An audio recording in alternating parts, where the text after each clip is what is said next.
let's get going. Hi, everyone. My name is David Parsons. You are listening to Nostalgia Trap, and I thank you for doing so. And I hope you enjoy what we've got for you today. Lately, we've been surveying some of the monsters of the 21st century. Last week, we talked with Ross Barkan about his book, The Prince, which tells the story of Andrew Cuomo's handling of COVID. Go check out that episode along with our bonus episode with Justin Rogers Cooper, in which we got into some of the uncomfortable, erotic elements of Cuomo's leadership, in particular his Cuomo-sexual daddy image among liberals, and why that should be something we consider moving forward if that's a part of his power, because it seems like it is, and it's not just Cuomo who's engaging that in us. So check that stuff out, and I hope you enjoyed this interview today with my guest Max Chafkin, who tells us about another monster, Peter Thiel. Max is an editor at Bloomberg Business Week. He's the author of a book called The Contrarian, Peter Thiel and Silicon Valley's Pursuit of Power. I didn't know most of the stuff you're going to find out here in this interview about who Peter Thiel is, why he's such a central figure in the rise of Trump, and why Facebook became this right-wing misinformation machine. He's the guy also that assassinated Gawker with the Hulk Hogan lawsuit, if you remember that.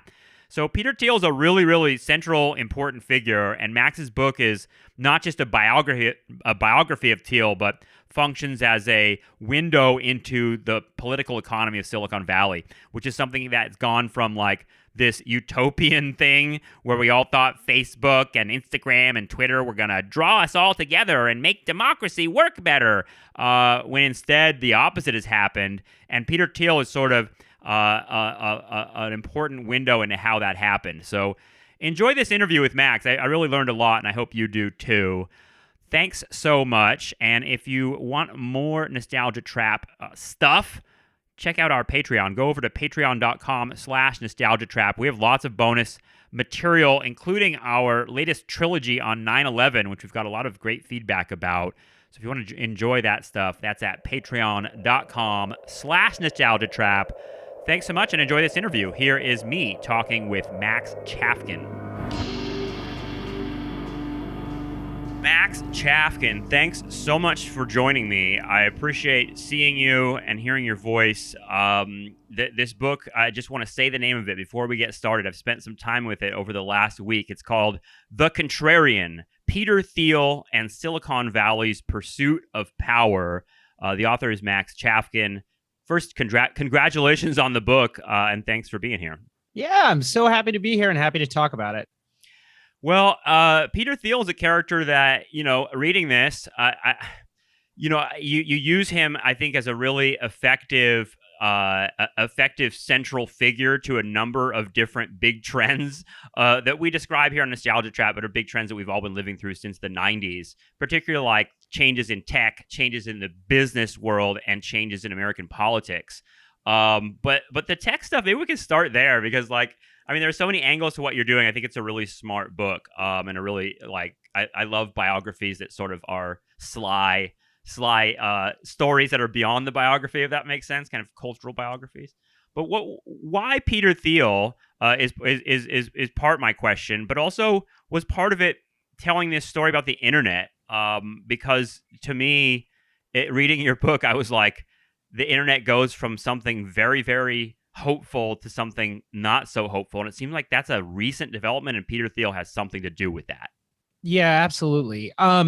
So I think that there are other central Silicon Valley figures that you could, tell a really convincing story about and sort of draw, whatever, like the trends over the past 20 years that you're bringing up, which is to me anyway, the sort of the most important thing is kind of like the rise of tech power. And I think, and also I guess it's corollary, like the sort of cultural ascendance of Silicon Valley as having this kind of, really important cultural position and of course the money. And there's like a version of the story where Elon Musk is at the center, and there's like a version of the story where like Steve Jobs is at the center. I think like that book, I guess, has been written maybe a couple of times and probably be written a couple more times. But and then to me, Thiel is a really kind of intriguing person to study and to focus this kind of thought around, because I think like he's not the richest guy in tech. He's also not the guy who I think most people sort of associate with like tech innovation. But it's like, if you want to understand the cultural thing that's happened, where these, and to me, like that's the thing that like I got really excited about, and I think is really important, underappreciated. Just like these kind of imperial capitalists who have created this amazing kind of business and cultural and power structure out of almost nothing. And I think like there is like an ideology there. And I think and argue in the book that it is Thiel's ideology, which is not, that's a somewhat, I guess, like counterintuitive thing to say, because the kind of conventional wisdom about tech has been, and this has been said, this goes back to Jobs, is like, it's tech as counterculture, as like an extension and outgrowth of the 60s. And there is like, there's truth to that. And there are a lot of lefties and stuff who are in tech and work at these companies. But there's also this other thread. And that's the one that I'm kind of really interested in. Yeah, I'm thinking about, just to set that up, I mean, if everyone remembers, it was sort of a shocking moment to me, but maybe it shouldn't be shocking, when Steve Jobs died, and there was this sort of like spontaneous, candlelight vigils by all these people who came to the Apple stores and kind of revered him as a John Lennon type figure. And I definitely, when I was younger, associated Apple with like the Beatles and with 60s counterculture and utopianism and all that sort of stuff. And yeah, it sounds like you're making a case that's not necessarily been the thrust of what what we should think about when we think about the history of Silicon Valley and tech. And Thiel is kind of a window into that sort of different libertarian capitalist perspective of what these companies are and what they're doing to society. And I mean, that's what's so interesting and confounding about this world to me anyway, because Jobs, it's true. Like some of that is really 100% true. Like he was in a lot of ways, this kind of, countercultural figure, and he's, sort of an artist in his own way, but he was also kind of a libertarian, and like I don't think his politics were left, even if his sort of cultural sensibilities were kind of pointing in that direction, or what we would normally associate with that direction. And so I don't know, like both those threads have been kind of, have been there the whole time in tech. And they've been kind of at odds with each other, kind of building on each other, maybe at times. And I think partly because of the stories that like, particularly Apple and Google have told about themselves, like that narrative became the narrative. And so I wanted to just kind of, what I was trying to do with the book is kind of like show that there's this other side of the tech industry. And it's not just Thiel. It starts way earlier than Thiel. And, there are other great books have touched on this too, but like, there's always been this kind of pretty conservative, defense contractor. The Valley is basically an outgrowth of defense contractors. And like that, and that is Thiel is in some ways like a throwback to that world, or somebody who is building on that piece of the history of the place rather than on the kind of Jobs mythology. Yeah, I mean, there's so many different ideologies that intersect in Silicon Valley, even like the plucky entrepreneurial idea of like, nerds that can sort of create something in their garage. I mean, all the stories about Jeff Bezos and Elon Musk seem to be this sort of aspirational bootstrapping stories, even though that's not really the story. And there's sort of like layers of mythology there.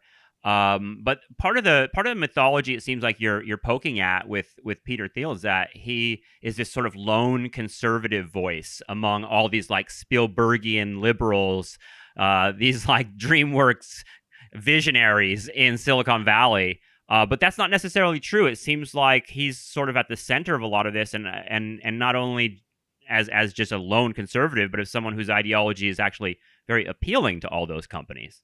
Yeah, totally. I mean, in Silicon Valley, there's a term, and this is like, if you know one thing about Peter Thiel, besides there are a few things, right? You know about Trump. You know, he supported Trump. He destroyed Gawker, or led the secret legal campaign that ultimately resulted in Gawker's destruction. But the term that you hear thrown around in Silicon Valley is PayPal Mafia. So that's a reference to this company, PayPal, which people know, and which is an online payments thing that Thiel co-founded.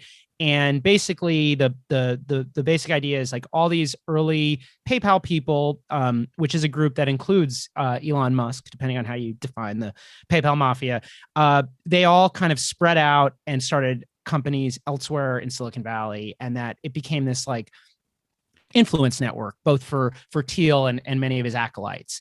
And the thing that's kind of it's not unknown, but it's sort of underappreciated, is that the PayPal Mafia is actually like the Stanford Review Mafia. Stanford Review was a conservative kind of like, I don't think this term was in play, but it's like sort of a trollish newspaper that Thiel co-founded in the 80s at Stanford.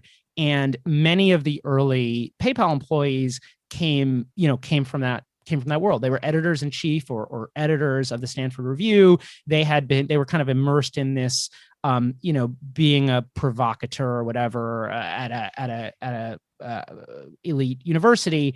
And, talking to PayPal people, as I was reporting this book, I mean, like that identity, I think that identity is really important. I think it helps explain PayPal's success in some ways. These guys thought they were kind of, a band apart. They were them against the world. That can be like a powerful way to create like cohesion. And I think it also, it helps explain some of the ideological things that played out since then, because it's not just that the primary power structure in Silicon Valley, owes a debt to this .com company. It also is a debt to this, tradition of conservative activism, and also this like sense of grievance. And I think that's so, and I think that has shaped, it shapes things like, why does Facebook take the position it takes around, misinformation and speech by Donald Trump? Like, why didn't it fact check Donald Trump's campaign when it was, lying about Pelosi? And Zuckerberg gives this goes to Georgetown University, gives like basically a big defense of allowing Trump to do his thing. And I think that there's like an ideology there that is the Thiel ideology. And then there's also Thiel's like direct influence on Zuckerberg as a board member, as somebody who's like a mentor to him. So I think it works in both ways. Like, he's somebody who has both a sort of ideological influence, like he's a figure, he has a book. You can literally read the Peter Thiel playbook. It's been published. But he also is somebody who's very good at using his wealth to move things in a direction that he considers helpful, which is both, whatever, like making him rich, and also advancing this political agenda, such as it is. Yeah, I want to get to that. What is this? What is this really all about? Because it seems like it's there is a sort of Ayn Randian libertarian streak to what they're trying to achieve here with regards to their power. But also it's playing, I think that's really interesting, like playing on that like underdog, like edgy, like we're the counterculture. It's like a different perception of counterculture. Like the right is the counterculture, if that makes sense. It seems like the internet became a place where that notion was accelerated in some way. That like we're the people who are sort of being left out of the mainstream, which is sort of weird because these companies become the mainstream. And that's what's sort of really scary about the scenario you're laying out in your book. Is it sort of like, yeah. Sorry, go ahead. Oh no, there's a scene in the book where so in 2016 there was this like little news story that happened. Facebook had this nascent effort to bring sort of more mainstream journalism kind of into the top of its feed. So in addition to seeing like, your uncle's racist rants and like some like dog pictures, you would see like a legitimate like news story. And in doing that, they were making value judgments, and some of those value judgments were perceived by conservatives to be, lefty value judgments, right? Like they were like privileging the New York Times and CNN over, say, Breitbart or something. Created this big scandal, and Zuckerberg had to cancel the program and had this meeting that Thiel helped organize, where he brought in all the big heavyweights from conservative media and effectively apologized to them and said, listen, like, we're committed to having outside voice. We're committed to being to ideological balance. And Glenn Beck is there. I can't remember Tucker. I think Tucker may have been there. A bunch of sort of like kind of mainstream columnists. Like they didn't invite Bannon, none of the kind of alt-right, just kind of like mainstream. These are the people, by the way, who I've seen for a long, long time on mainstream media screaming that they don't have a voice and they're never allowed to speak. Yeah. So it's weird, as I talked to a few of these people, like, and there's a quote on this in the book, but like the conservatives in that meeting who were actually engaged on Facebook, like trying to promote causes, like they already understood that they were winning. It wasn't like, oh, we're losing Facebook. Thank goodness that Mark Zuckerberg is finally seeing that it's important to have ideological balance. They were winning on Facebook. They already had huge followings. It was already a huge factor for conservative media. It was already bigger, for conservative media than it was for liberal media. And this kind of amazing combination of, I don't know if you want to call it like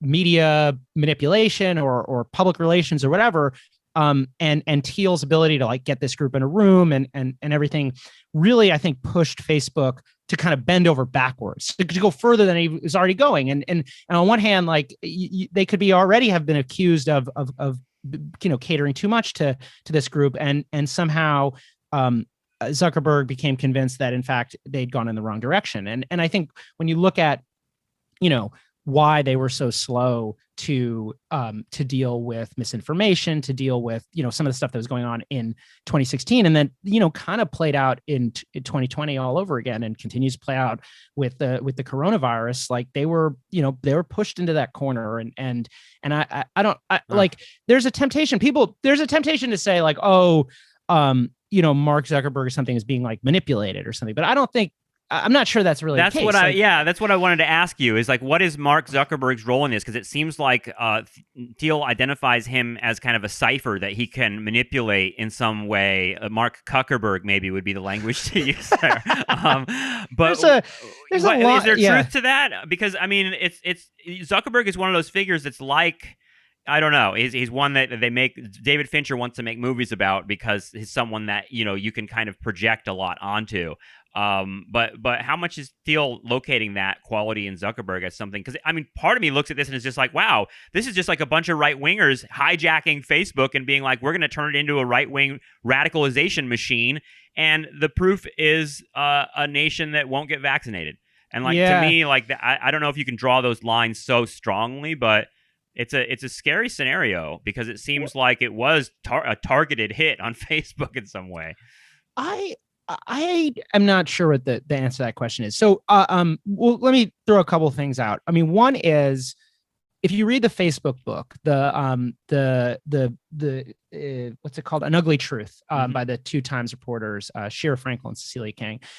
There is a quote in the book from Kara Swisher, who's kind of like a tech gadfly, who basically says that says the exact same thing that you just said, which is like Peter Thiel manipulated Zuckerberg, and Zuckerberg is just kind of this like in this view is like Zuckerberg is kind of an ideological naif, and he kind of fell in with a bad crowd or something like that. Actually repeats the narrative from Social Network, actually. Right. But and I think there's some I think what I say in the book and what I think is true is like Thiel definitely had an influence on Zuckerberg, and he's had a profound influence on this entire generation of entrepreneurs, and I don't necessarily think it's like I'm not sure it's even like manipulation. It's maybe it's just, like I said, like influence. I also think that like, and my assumption is always like Mark Zuckerberg probably isn't like a knife. He's like a smart guy who seems to know what he's doing. I mean, he's managed to run this like incredibly successful company, become like the most powerful media mogul in human history. So I guess I think that I'm sure he's somewhat guided by Thiel, and I think Thiel played like a really important role in like setting up that meeting and moving things. But I also think Zuckerberg, aligning Facebook with the right was a smart move for Zuckerberg, and it has worked. It's not like, the value of the company went up. He did it at just the right time. I mean, like he started moving in this direction just as with the rise of Donald Trump. It was like in a lot of ways like a brilliant tactical move, and I do think that kind of tactical, maybe somewhat like sort of Machiavellian thread is something that Thiel has pushed and that has been embraced, not just by Thiel, but like a lot of these guys. Like I don't necessarily think, I don't know that Zuckerberg really has an ideology outside of Facebook. Others have observed this, right? He seems to really believe that Facebook is really good and that anything that's good for Facebook is going to be good for the world or something like that. And I think basically Facebook just very cleverly managed to navigate the Trump presidency and the rise of this kind of right-wing populism in a way that benefited it. And now they're struggling a little bit now. They're sort of trying, it feels like they're trying to find their footing again now that like Biden's president. like all that hard work has you have to sort of rejigger things. There's a Kevin Roose, who's like a New York Times reporter, columnist, has this Twitter bot that collects the top 10 Facebook stories of any given day. And it's always like, I don't know if you've seen it, but it'll be like, 3 Ben Shapiro's, 2 Dan Bongino's, a Fox News, and then like 1 cute animal, or like, somehow like NPR sneaks in. But like, if you look at it over the last, and they've been doing various things now to try to address that. So they released a report showing that actually, Facebook doesn't think these statistics are that important or something. But you've also seen like this, it's moved a little bit. You're seeing a little bit more like mainstream coverage. I mean, I think basically, I was wondering, like, where is the left meeting where like the liberals and the left people show up at and sit down with Zuckerberg in the same way that Thiel and this group of right wingers showed up and say, hey, why aren't we getting our voices heard? It seems like that scenario isn't even possible. I don't know. Yeah, I don't know the answer to that question. Like, I don't know why the right seems so much more adept at whatever, getting out on these platforms. Like, I don't know if it's probably some of it has to do with the platforms, and there's probably some sort of like feedback loop. I mean, I think in general, like, Facebook really worries about becoming like the MSNBC or Fox News of social. Like, it really wants to like, if conservatives decided that Facebook was bad, that would be terrible for Facebook. So they need to do everything they can to, avoid that. And I think a lot of what Mark Zuckerberg has done over the last couple of years has been with an eye to that. And as a result, like, you've seen these, there's some new social networks that have been launched that have, with an explicit eye towards sort of, I mean, they're called free speech social networks, but they're like backed by the Mercer family and there's a new one, Getter, run by Jason Miller, who's a former Trump guy. Parler, I think, is Mercer backed, and there's Rumble, which is backed by Thiel and JD Vance, and which is like attempting to be kind of a right wing YouTube, and none of these have really taken off. Partly, I think, because the big tech companies have been good at making sure that they don't create an opening for these kind of networks. And but I can't really, I don't know why it hasn't happened, on the left. I don't know if it's because kind of like the left centrists were the ones who sort of, the kind of Obama, world, like they embraced Facebook early. I don't know. I suspect it has something to do with that, but I don't I feel like during the Obama years with like, I mean, I was in grad school during the time. So it's like Sheryl Sandberg and lean in, and there was Right. sort of like this progressive face of what Facebook was. And Zuckerberg seemed like a part of that, even if he wasn't like a total Democratic Party partisan. It seemed like that's where he, and then with Trump, it seems like he's a little more uncomfortable being like, Yeah. a Trump guy. He still wants to sort of play like he's the progressive in some way. It seems like I think you're right. He's just a capitalist. I mean, he's trying to figure out a strategy that works for his company more than anything else here. Yeah. But it's a weird cultural game that he has to play, because I don't think anyone really likes him. I mean, he's a meme. I think of like when you say his name now, I just think of him on the surfboard with the white like lotion on his face. You haven't seen the new video. He released a new video where he's got an American flag and the lotion is like perfectly applied. Or him saying, "Smoking meats. We're smoking meats. We're smoking meats." I mean, he became a meme in the culture in like not a particularly like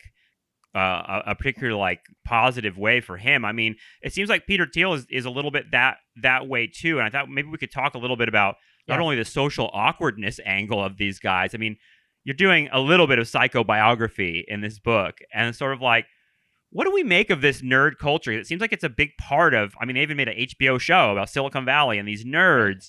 And like you spend some time talking about Peter Thiel, like growing up, like being into Dungeons and Dragons and like reading Lord of the Rings, naming lots of his companies around like J.R.R. Tolkien shit.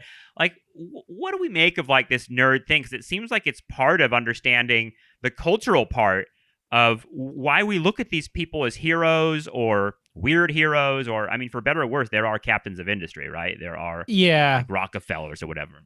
I mean, it's definitely like an identity among that world. Like it's a way to create, bonds of affiliation or whatever. Like it's the D&D thing and just kind of, and I think it goes to like the affect even.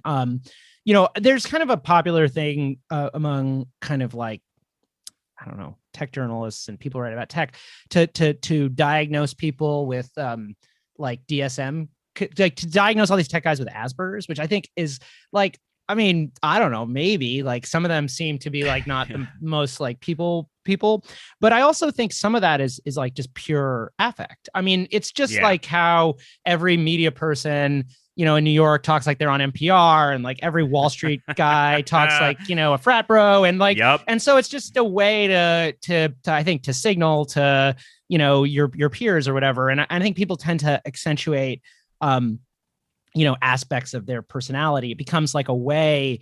I mean, venture capital, the way these like investors, including Thiel, make decisions, it's like really not scientific. It's completely has a lot to do with emotion, and in a lot of ways, these companies get kind of picked and then they are successful. So, the venture capitalists can sort of decide sometimes like who is going to be successful, who's not.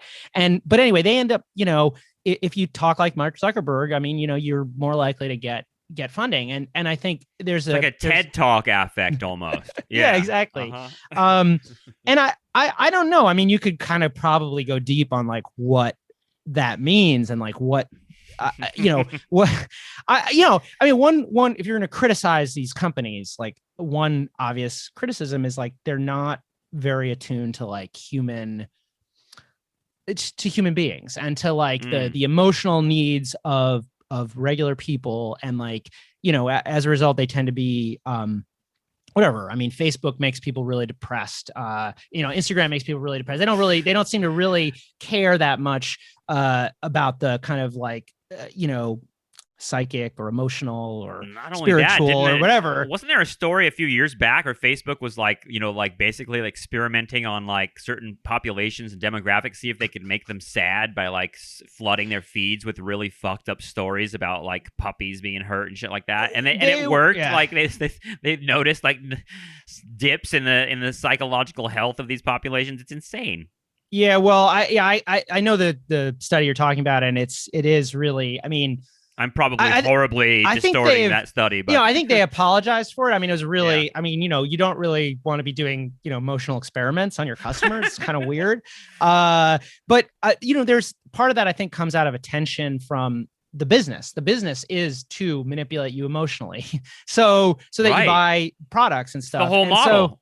So, and so I think there are, people talk about, gee, it would really be better if some of these tech guys had like, stuck with college for another couple of years. Cause like, maybe they would have read some novels, or, maybe it wouldn't be so bad if there were a few more art history majors at some of these tech companies, because like, some of the like things that like, the people in the humanities care about seem to be like lacking in Silicon Valley. And I think you could sort of like, the affect thing is probably wrapped up in that. It's the place tends to value like this kind of like engineering way of looking at the world, where people, end up being like, used. I mean, they're like chess pieces that can be moved around, and that's a metaphor that, that people who describe Thiel have used and describing it to me.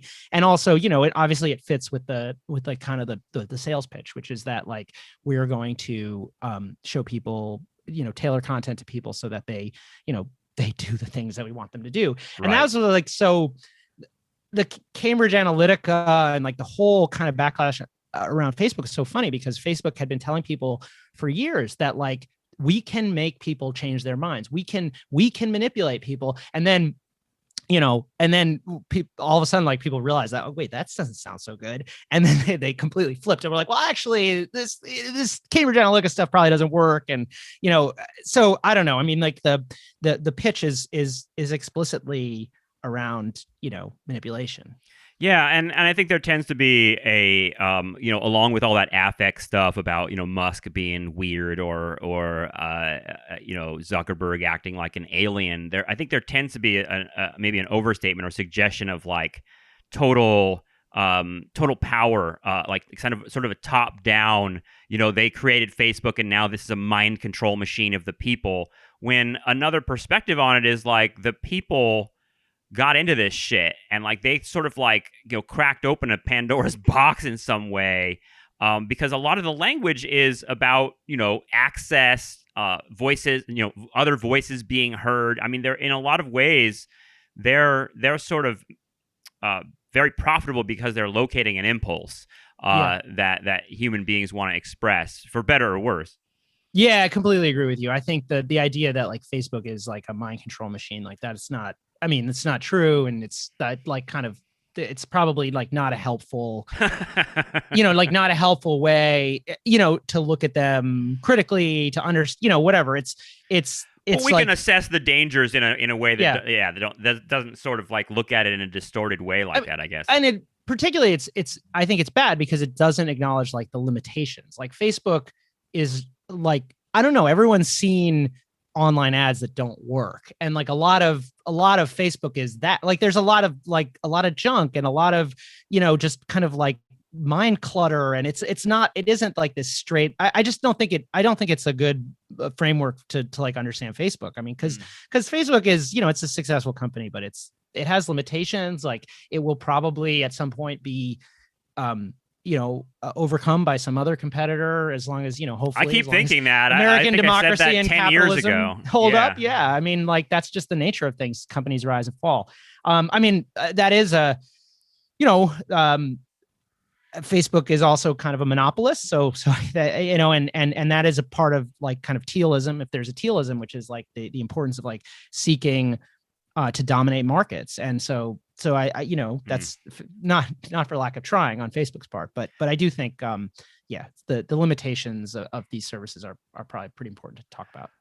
Well, and they also point to maybe like the future directions too, of like where this might be going, which is pretty intense to think about as well. I mean, I part of me wanted to talk to you about Thiel's sort of ideology, and like what it really is, because like it seems like as much as we're talking about Zuckerberg as someone whose ideology is basically capitalism and what's best for Facebook, it seems like Thiel has something that's a little more pronounced, and his libertarianism has developed into something he describes as national conservatism now.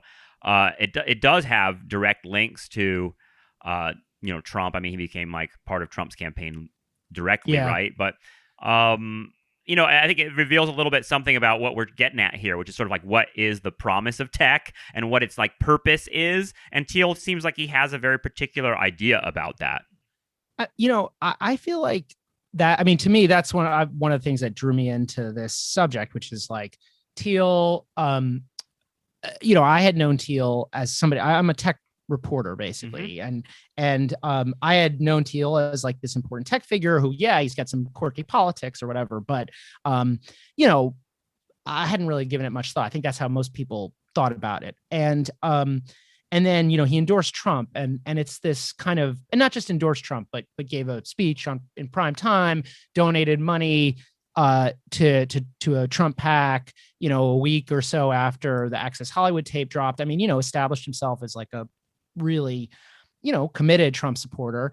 And that there's a lot of cognitive dissonance there. Like, and that's, to me, like, that's always interesting. I mean, people's contradictions and internal contradictions, things like that. I mean, this is, a gay immigrant who invests in marijuana companies, who is all about kind of technological competence, putting his money into, who's like a proud Californian, like just on every possible dimension seems 180 degrees removed from Donald Trump. I mean, Donald Trump is basically, wearing his kind of crassness. I don't want to say incompetence, but kind of using the fact that he doesn't use email as a credential. And you would think like that would be a bad thing in Peter Thiel's world, or, being like a committed nativist, would be a bad thing when you're talking about somebody who is an immigrant and who works in an industry that is like very much, dependent on, the like liberal immigration policies in the US over the last like 50 years. These tech companies have been, they're the big cheerleaders for opening up more immigration in a lot of cases. And so, there's just all these like weird cognitive dissonances that I think are interesting. And I don't know. I mean, I think there's like a legitimate question here. The same question you asked about Zuckerberg, you'd ask about Thiel, which is like, is there actually a belief system here? Or is it just a kind of a set of beliefs that are designed to maximize the wealth of Peter Thiel and his friends? And I think that's definitely a possible reading, because there's a lot of incoherence to the beliefs. But I also think, he's not really a part of the problem is people think he's a libertarian, but he's not really a libertarian. He's more like a far right authoritarian or something like that. I mean, I think I was going to say, like, these companies exist because of the state in a lot of ways, right? It's weird to hear him be a libertarian, because when I hear that word, I'm like, oh, those are guys that are approaching anarchism in terms of their attitudes towards how much power the state should have. But it seems like a corporate state would be fine with them. Yeah, there is a good, Reason magazine has covered Thiel pretty well. Reason's a libertarian. They're like doctrinaire libertarians, and like they published a story that was really good, like about a year ago, basically kind of unpacking this. And I think, yeah, I mean, like, he's not a libertarian, and like or if he ever was a libertarian, he's betrayed those ideals because he's in favor of, like you said, sort of these big government programs, like surveillance. I mean, Palantir doesn't seem like much of a libertarian project. Right. And he's hostile to democracy. I mean, and that stuff has just been kind of hanging out there for anyone who felt like reading it. I mean, Thiel wrote an essay that's been passed around a lot in 2009 that in the Cato Institute's like journal, and it's called like The Education of a Libertarian. It's all about how he doesn't believe in democracy. And there's a bunch of there's some stuff in there that got him into trouble. Because he says that in the 1920s was the best time in American history, and then they gave women and welfare beneficiaries the right to vote, and that fucked everything up because those people aren't libertarians. Yeah. I mean, it's pretty... To say 1920s U.S., I'm like, it's sort of like he's... to me, I read that as 1930s Germany, but... that's sort of what this guy is really longing for seems to be like these sort of like slips that come out every once in a while. He goes, "Oh, sorry, I said that." It's like, yeah. Jesus, dude, like you're revealing a really dark vision of what humanity is and what your control of it is. And if you look at, I mean, he hadn't really apologized for. I mean, he kind of said, "Oh, well, it was taken out of It's kind of one of these things where like he doesn't seem like he can really bring himself to apologize for it because like he believes it. Right. But I just think that the this kind of like impulse away from democracy is really, really interesting, especially when you consider, just how powerful these companies are. And it's a little bit, and the fact that the GOP is right now, like, their thing is like limiting democracy literally. Like that's their practical politics right now, is limiting people's right to vote, because that's the sort of only way they're going to win elections. Yeah. And if you look at Thiel's, chosen candidates right now, I mean, it's the like Trumpiest part of the Republican coalition. He wants to. I mean, it's so funny because it's like, okay, we want to limit women and quote unquote welfare beneficiaries' right to vote. That's when history went wrong in America, and so now, like, that wing of the conservative movement is very much focused on literally disenfranchising those exact groups. I mean, it seems like it's a pretty straight map for Thiel. Yeah, I'm not sure if he actually wrote. I mean, there definitely is a line about welfare in there. I'm not sure if he said that welfare beneficiaries shouldn't vote. I think it was mostly around women's suffrage. I mean, not to. I'll read the exact quote. It says, since 1920, this is Peter Thiel from the Cato Institute. Since 1920, the vast increase in welfare beneficiaries and the extension of the franchise to women, two constituencies that are notoriously tough for libertarians, have rendered the notion of capitalist democracy into an oxymoron. So you can read that a lot of ways. That's what I was jumping off of. No, that makes sense. I mean, there's this kind of strain of thinking that Thiel has helped cultivate, this kind of like neo-reactionary movement, which is like almost an explicitly, fascist. I mean, I don't know if that's, maybe I'm using that word too lightly, but it feels like you can use it. I'm comfortable with it. Pushing in that direction. I think people understand that word has a sort of a broad sort of definition right now. Yeah, I mean, but the basic idea being that as Thiel has explained it, companies run pretty well. Companies are run by dictators, in effect, and so that's an efficient way of getting things done. And that is, to me, like, that should be pretty troubling. That should be something that, no matter what your politics are, you should really want to interrogate that, because we're, because first of all, just, I don't know, like, I'm a fan of democracy, and like, so it kind of rubs me the wrong way there. But also, I mean, these companies have a lot of power already. So like, it's sort of like, what exactly do you want? And it's, I think it's just, I just think it's like, and that idea of having, of taking, of whatever, it's not, Thiel backs a lot of populist candidates, but like, I don't know, it doesn't feel like a populist position to me. It feels like, like something else. So I don't know. These nerds or entrepreneurs or builders, I love that they're calling themselves builders. That figure is a figure that it feels like Thiel sets himself up as, even if he's not like the CEO of a company. He's sort of like on in a little bit of like a behind the curtain kind of guy.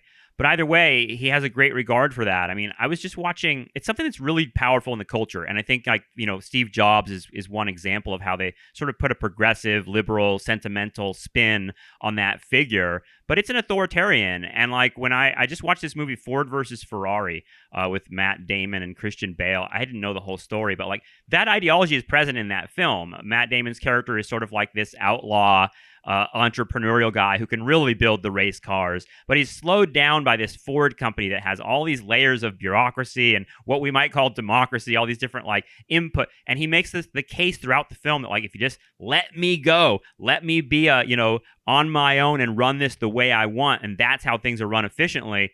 I hear that in what you're saying here about Thiel, like this sort of like idea that the megalomaniac, or however we want to describe that figure, that's actually how things are run best.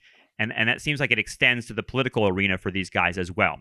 One thing that, was a big mystery to me, and that I spent some time trying to think about, was just, Thiel has a lot of influence, but he's not like a charismatic guy. He's like super awkward in person.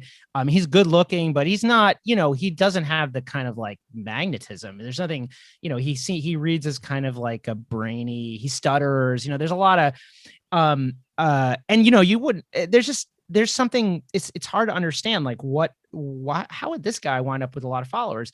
And I think, um, I think part of it is that there's something like, and this is something that he figured out and took advantage of, but like this message, the message that you're I haven't seen the movie, but the message that you're articulating, like that is a powerful, that is intoxicating, that is like powerful, and it can, it, the idea that like you can get rich, obviously that's powerful, but like you can go from being from obscurity to being, kind of like a world historical figure and get rich in the process. I mean, that's kind of the message of Thiel's book 0 to 1. And it's why a lot of these people, a lot of really smart people, kind of basically fall in love with him and the book and all that stuff. And I think I don't know. I mean, it's just a really, really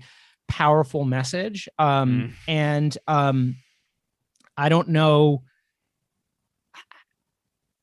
There is some truth to it. I guess that's part of why it's powerful, is because there have been these cases of people who've gotten really successful out of nowhere. But I do think one thing that Thiel's been really good at is sort of using that message to, cultivate influence. So you have these like, one thing that makes Thiel so intoxicating and powerful is that, okay, so he has this book, but then you can go, it's like Scientology, you can go in a higher rung once you can read the book, you can be a follower.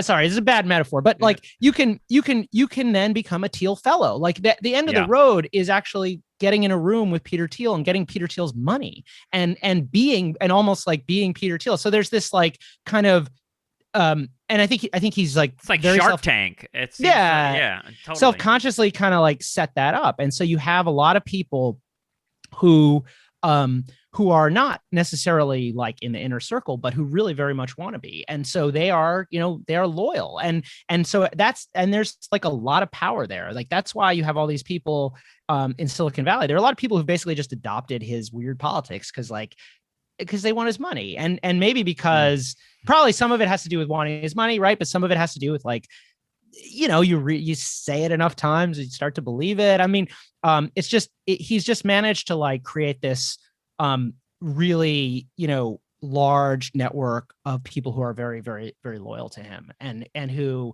and that is like totally contrary to the kind of the mythology of tech, kind of meritocracy. I mean, this is supposed to be a place that, and it is to some extent, right, that where like the best ideas win and people aren't afraid to, disagree. And Thiel, of course, is a big fan of, quote unquote, free speech. And, he wrote a whole book about how, political correctness, is a bad thing. And, whatever, like, so he's, but really it's like, there is like a very specific kind of language and belief system and kind of protocol that is widely followed. And there, I think that's how, how power is accrued, at least one kind of power. I mean, in a way, he's like an influencer. He's like, totally. Yeah. Well, and he's also kind of terrifying. And I wonder, because this being the first major biography of Peter Thiel, what was it like to write this? First of all, from the, like, you mentioned this in the book, sort of like people wanting to talk to you in a very specific way about Peter Thiel, and some of them not wanting to talk to you or be on the record about it. But also, like, I don't know, I'd be scared to write a book about this guy because of what happened with Gawker. And as much as he talks about free speech, he assassinated Gawker with his money. And like, that part of it is a really complicated story. I remember thinking it was complicated at the time because of the like identity elements of it. Gawker like outed Peter Thiel as gay in a really kind of crass way. Like, I think like, what wasn't it called? Like, the title of the blog post was like, Peter Thiel's totally gay or something like that. And that was just Gawker's style. I mean, but either way, that seems like it's another part of like what you're identifying here is like Thiel is a figure that has often a professed ideology, but sometimes there's an emotional element to this as well. And so I guess that's a way of asking were you scared of writing this book because of the litigious nature of this dude? So, I mean, I think Yeah, of course. And I think one thing that the reason it's worth, as you say, the Gawker story is complicated, and I think uh, uh, look, I'm a journalist, so that I tend to be sympathetic to other journalists, even other journalists who make some bad decisions or bad choices. Um, but obviously, like, you can have there's room for multiple perspectives, and a lot of journalists um, cheered on uh, cheered on Peter Thiel, which is kind of a strange thing to say. But I think that Is that because they thought Gawker had crossed the line of civility, basically? I think, yeah. I mean, Gawker picked a lot of fights with the media too. So, like, I think there were a lot of the right. So, but what I was going to say is, I think the reason why, like, I think it's troubling, and if you believe in free speech and stuff, is because it set a precedent, and I think it was intended to set a precedent. And you could kind of debate what Thiel, I think, would say it was a very narrow precedent, and but I think in practice it's not narrow. It's something that has the effect of communicating to anyone who is considering writing about this guy, or investigating him, or investigating any of his companies or any of his friends. It's like intended to give them pause. And it's also had a broader effect, because there are these Peter Thiel imitators out there who are doing the same thing, and maybe doing it even with less precision. Charles Harder, Thiel's lawyer, went on to work for President Trump, and sued the Daily Mail. I think again, that case is probably debatable too, but still, I do think it's had an impact, and I think that impact was probably intentional. And so it does have a PayPal Mafia kind of thing to it. To me, honestly, and I wonder how it is in the wider public, like when how many Americans know who Peter Thiel is. I think everyone knows who Zuckerberg is, but most Americans maybe don't know who Peter Thiel is. And but the Gawker story certainly made me aware of him as a figure to watch more than any other, because it seemed like it was sort of, it was personal, it was mean, it was meant to send a message. It was almost like cutting off a pig's head and leaving it on someone's porch. It seemed really, I don't know, aggressive in some way, and setting a tone about, like, don't fuck with us. There is, after the fact, I mean, one of the things I was really interested with the book is, like, there actually had been a lot written about this case. As you say, it's one of probably the only things people know about him. And when he spoke at the RNC, I was watching on TV, and, they brought up Gawker, right? They were like, oh, this is the Gawker thing. And I think that's, in that world, conservative politics, right? That was part of the allure, he took on the liberal media. Right. I think that story has not been fully told, because, like, the story as has been told is mostly really direct from Peter Thiel. It's there's a book written that he cooperated with extensively, written by a friend of his. He talked to Andrew Ross Sorkin, and, like, I think those are, like, the two main sources for most of what's been written. And if you read them, it's like it's very well conceived. It's completely precise. He's like, it's a targeted strike in this very specific way. And, as I read in the book, like, there were lots of efforts. There was lots of stuff going on to screw with Gawker. The Hogan thing is the one that worked, but there was stuff that was, private investigators and weird kind of cloak and dagger, allegedly cloak and dagger stuff. And the New York media world, so much intrigue, Jesus. But I just think, so the truth is that anytime you write about anybody who's this powerful, you think about it. And so I don't think that it, especially post Gawker, right? If you're not thinking about it post Gawker, not just for Peter Thiel, but anybody with power, I think you should probably should be, because it's a reality. But I do think, like, we as journalists just, like, owe it to ourselves and to readers and everything to try to be not afraid of it, and to be super careful and precise, and to not get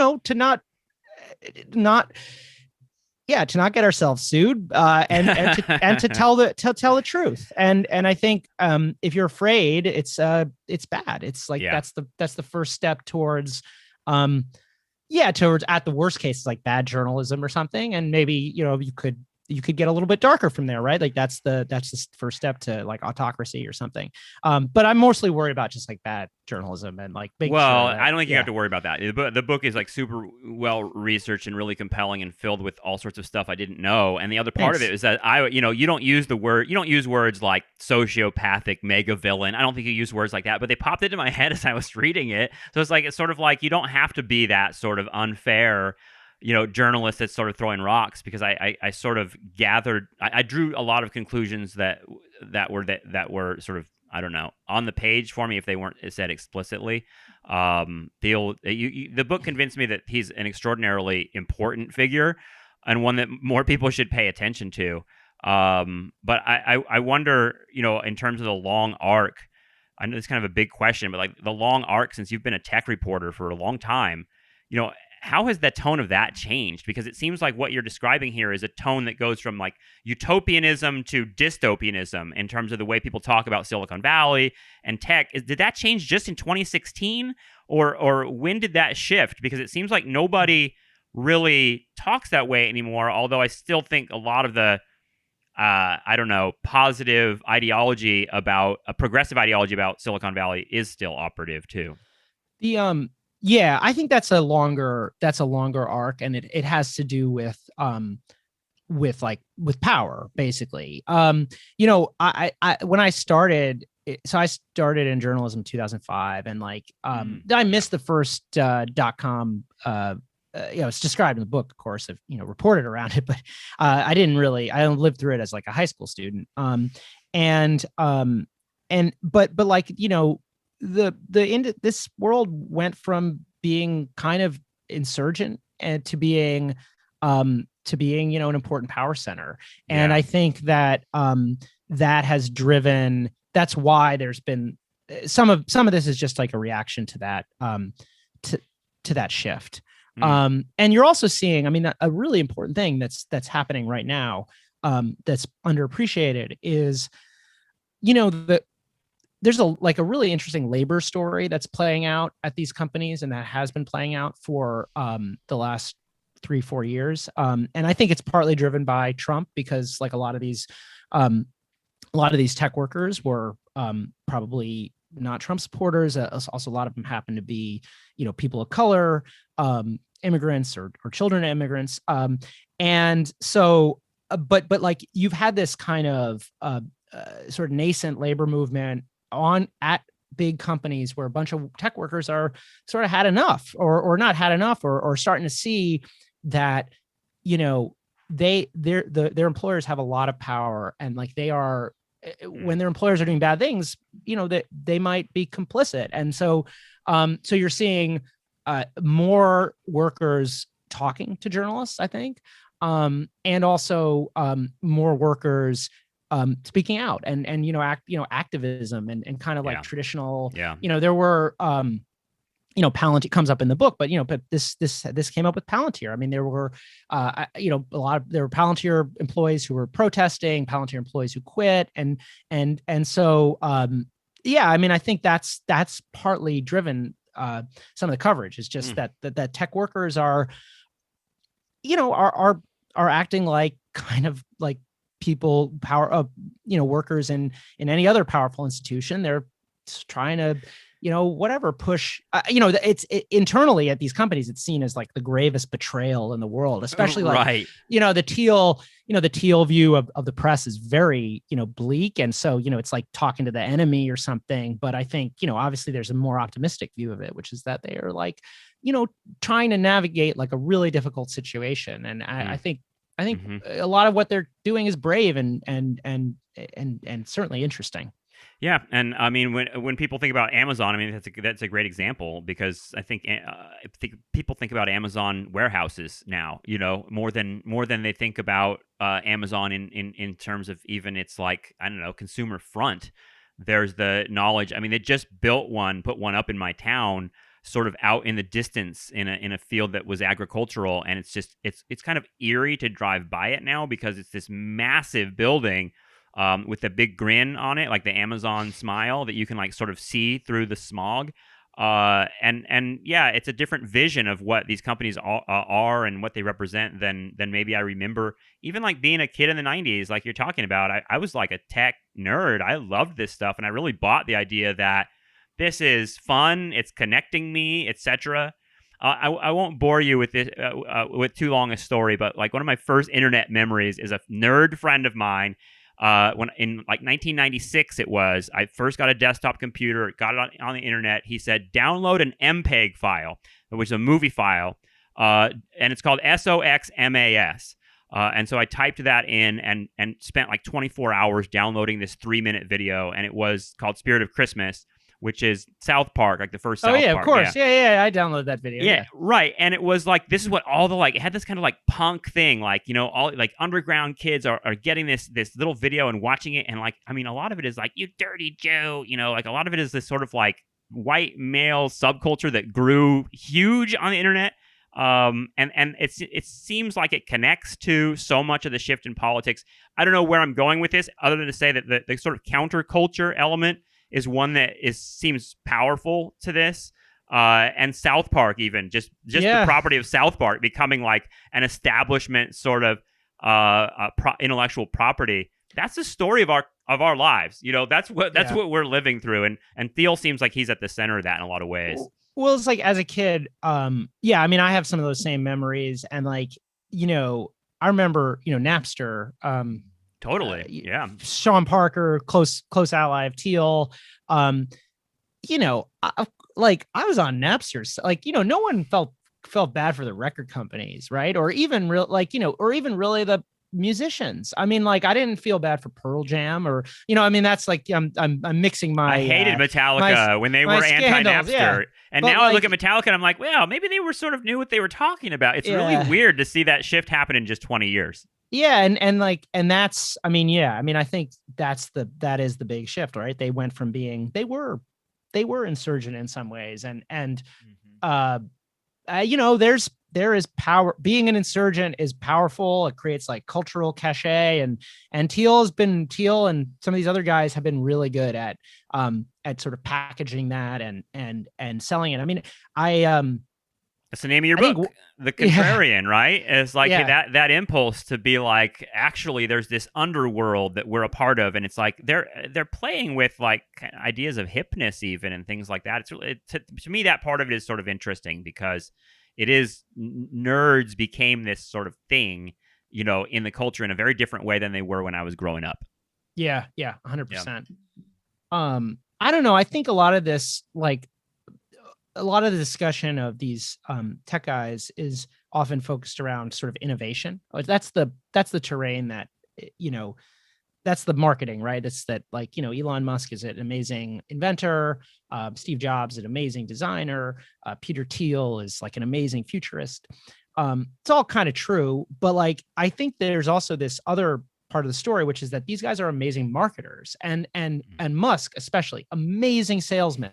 Like, you just, I really think that's like the key to understanding Tesla's success. And I think similarly with Thiel, like, just an amazing, you know, getting back to the influencer thing, just like an amazing packager of ideas and using the virality. I mean, it seems like it was weird to me when like Tesla is like all the stockholders are like, you know, getting nervous about Elon Musk's tweets, and I'm like, why the nervousness? It seems like that sort of shit. Like, I mean, Trump shit posted his way to the presidency, you know, exactly. Like, that's how shit works. Like, Elon, I know about Elon Musk because I'm enraged by a number of stupid tweets that he sent out that are still in my head for some reason, and I'm like, that's brilliant marketing. Those aren't gaffes. Those aren't mistakes. That's how shit works. Right. Yeah. Exactly. Max Chafkin, this was really fun. I want to point everyone to your book. I think people who listen to Nostalgia Trap will especially be interested in how you tie these strands together. The book is called The Contrarian, Peter Thiel and Silicon Valley's Pursuit of Power. Max, thanks so much for joining me. I really appreciate it. Dave, it's been a pleasure. Really enjoyed the conversation. Thank you.